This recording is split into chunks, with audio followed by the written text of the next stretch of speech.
are, chapter 2. We're back. We're back. And one thing we forgot to do last week that I thought would probably be a good idea right now is just take a minute and just share like our own family backgrounds and what we're dealing with at home. So with that, I'll let Ann go first. What? We are, can you tell we are not scripted at all? No, This is a one and done video. I have a 23-year-old daughter that lives in South Carolina now. I've got a 24-year-old daughter that just moved from Chicago after 2 years. She has an apartment down in Oakley. And my son, who's 27, is home after being out on his own for a little bit. He is living home now, but fortunately all my kids are working. They all have jobs. They all maintain their working employment through the whole Corona thing, so blessed. Now I also have 3 dogs at home now, plus a husband. 3 dogs, oh wow. All right, I've got 4 kids.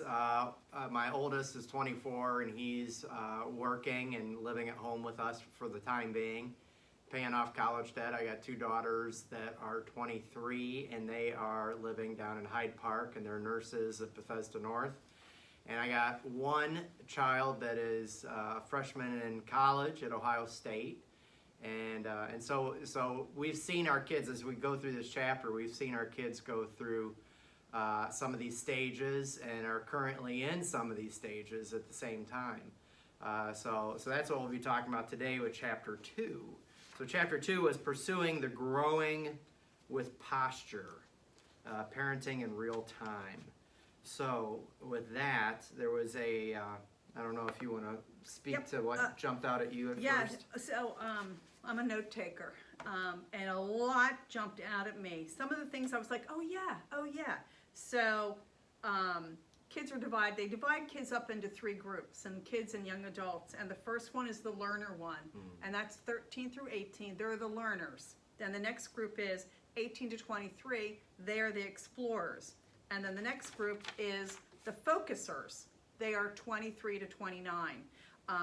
So I guess that's what we're going to talk about today. Yeah, I've heard this described also as kind of like pre-adolescence, adolescence, and post-adolescence, where we used to think of adolescence as just the teen years, but now there's kind of like a early adolescence where it's going into the 11, 12, 10, 11, 12.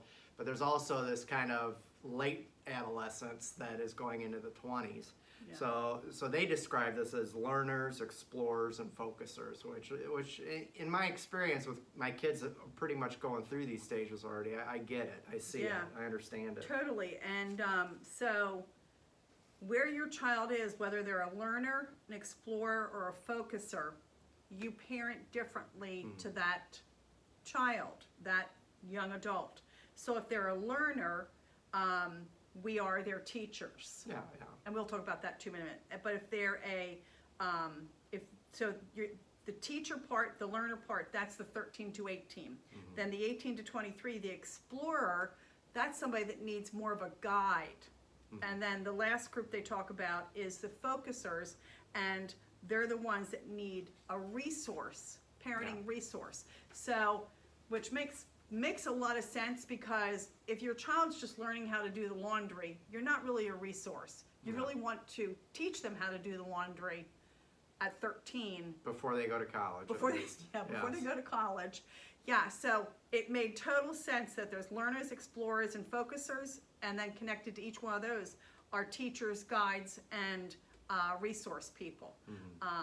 And obviously we're in the stage of we are guides and resources. We're not really teachers anymore. Right. We are now their support, their encouragers, kind of laying out the facts for them and hoping that they make great choices. So anyway. Exactly.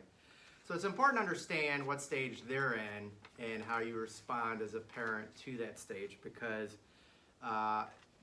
if you're experiencing a disconnect, it might be because you're parenting in a different stage that they're actually in. And so it says here, the 3 mantras growing with parents, the 3 mantras growing with parents tell themselves.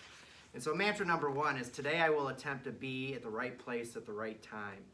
And it says here, when we start to sense a disconnect in our relationship with our kids, this may be our signal that we are not being a bad parent, but must become a different kind of parent to match our kids' new stage.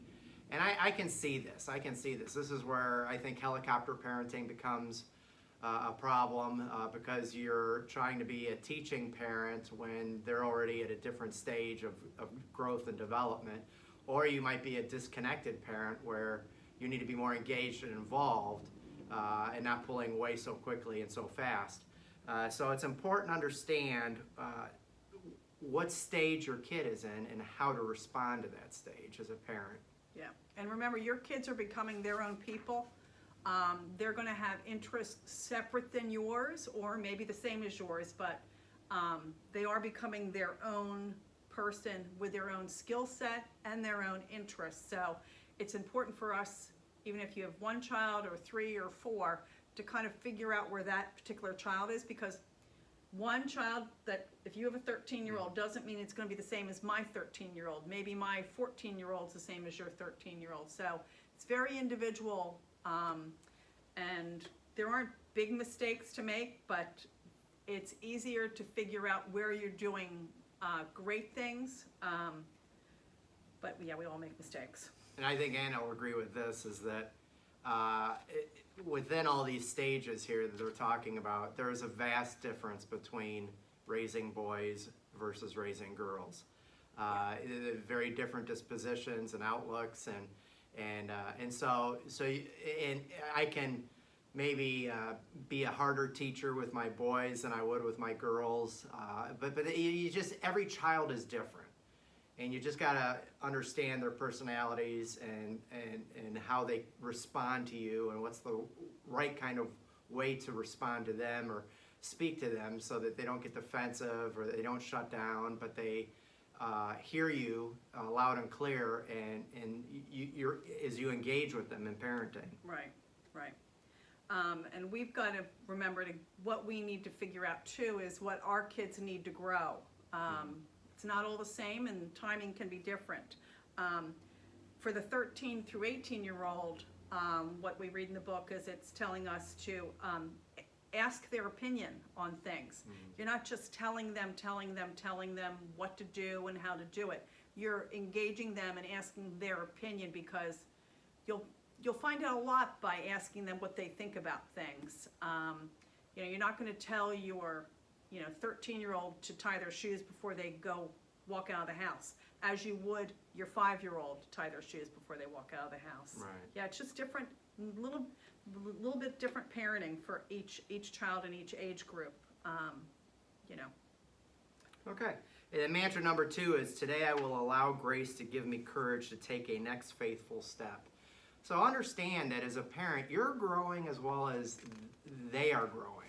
So you don't want to be a parent who's set in their ways and you're not willing to be flexible and change and develop as an individual. But understand that parenting, you're growing. I mean, this is the whole idea behind the book. The title of the book is that we're growing with them. We're experiencing life with them, and so we're going to evolve as a parent, and as they grow into becoming a young adult.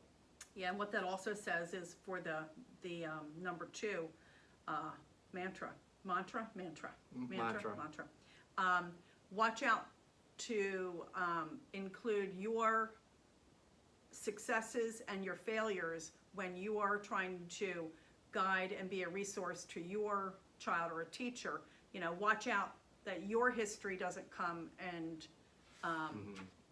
jade kind of where you are with telling them what to do, because obviously they're in a whole new time period with things. So yeah. And then the final mantra was, today I have what it takes to be the best parent for my kid. So this is really a matter of taking one day at a time and trying to be the best that you can be, and understand that no one loves your child the way you do. You are the right parent for your child, and you have what it takes to be the best parent for your kid.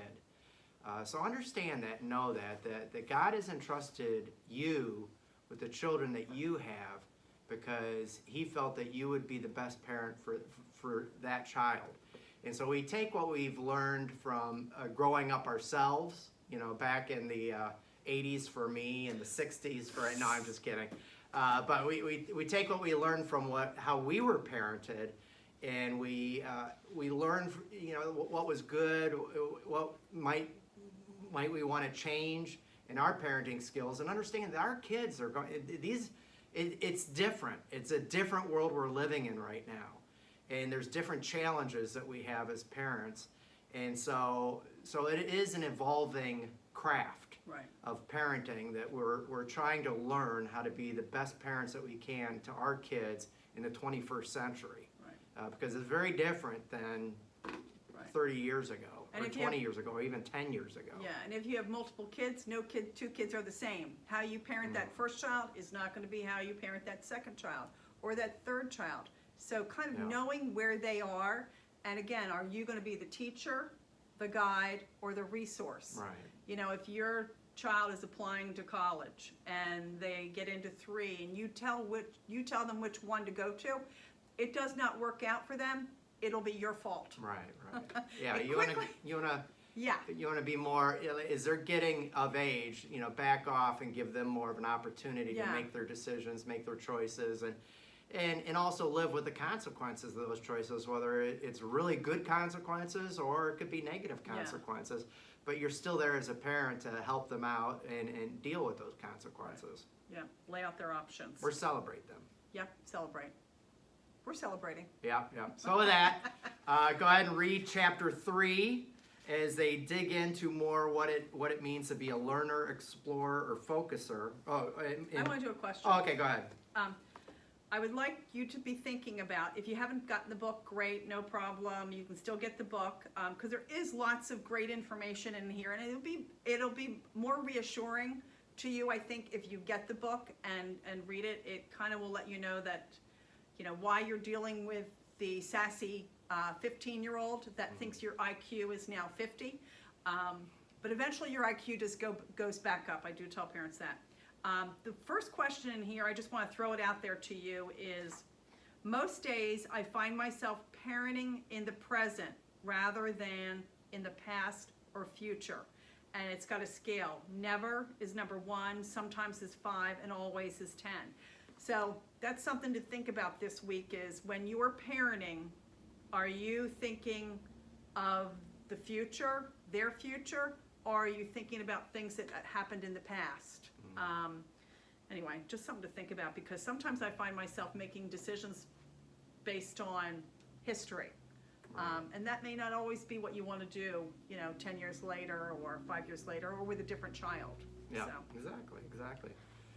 So with that, we look forward to, and always remember that when your child says, okay, boomer, that applies to her, because I'm a Gen Xer, it doesn't apply to me, so yeah.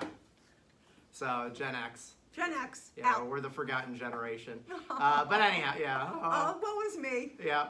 So Victim. what we're talking about in these videos are the millennials and what they call the Gen Z or I generation, because they grew up with the iPhone.